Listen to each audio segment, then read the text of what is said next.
ইসরায়েলের বিমান হামলায় খুব বেশি কাবু করতে পারেনি ইরানকে। ক্ষতি হয়েছে ইরানের মাটি থেকে ইসরায়েলের গোয়েন্দা সংস্থা মোসাদের ড্রোন ক্ষেপণাস্ত্রের টার্গেট কিলিং হামলা।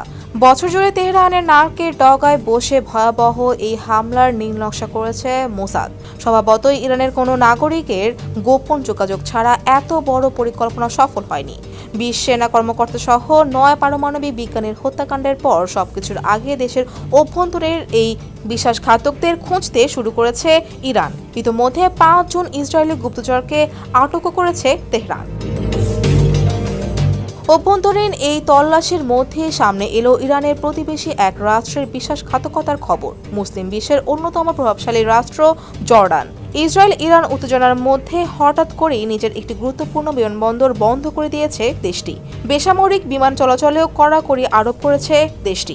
আনুষ্ঠানিকভাবে কোনো কারণ জানানো না হলেও সূত্রের বরাতে অনলাইন সংবাদ মাধ্যম দ্য ক্রাডল জানিয়েছে, এই পদক্ষেপের উদ্দেশ্য হচ্ছে যুক্তরাষ্ট্র ও ইউরোপ থেকে ইসরায়েলের জন্য আসা অস্ত্র ও সামরিক সরঞ্জাম পরিবহনকে সহজতর করা। এদিকে মধ্যপ্রাচ্য জুড়ে উত্তেজনার মধ্যেই দেশের অভ্যন্তরীণ নিরাপত্তা জোরদার করছে ইরান। শুক্রবার রাতের হামলা জাতীয় গাদ্দারদের খোঁজে তল্লাশি অভিযান শুরু করেছে দেশটি।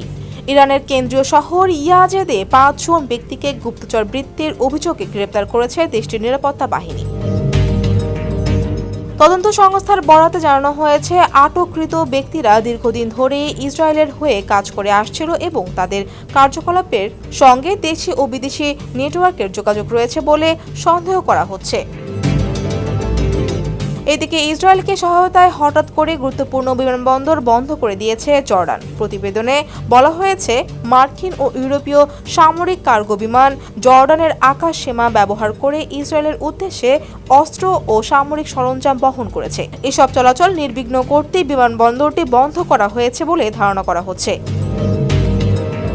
একই সময়ে ইরানের রাজধানী তেহরান, ইস্পাহান এবং নাটানজে ইসরায়েলি হামলা চলাকালীন জর্ডানের আকাশে অচেনা বিমান চলাচল লক্ষ্য করা গেছে। এরই মধ্যে জর্ডানের রাষ্ট্রীয় সংবাদ সংস্থা পেট্রা জানিয়েছে, জর্ডানের বিমান বাহিনী ইরানের ছোড়া ড্রোন ও ক্ষেপণাস্ত্র ভূপাতিত করেছে।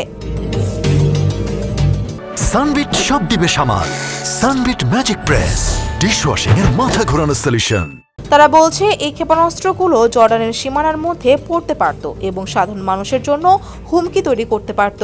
মার্কিন think tank centre for a new American সিকিউরিটির বিশ্লেষক জোনাথন লর্ড বলেছেন, জর্ডানের এই পদক্ষেপ প্রমাণ করে তারা মার্কিন ও ইসরায়েলি নিরাপত্তা কৌশলের ঘনিষ্ঠ শরিক। ডেস্ক রিপোর্ট, সমকাল।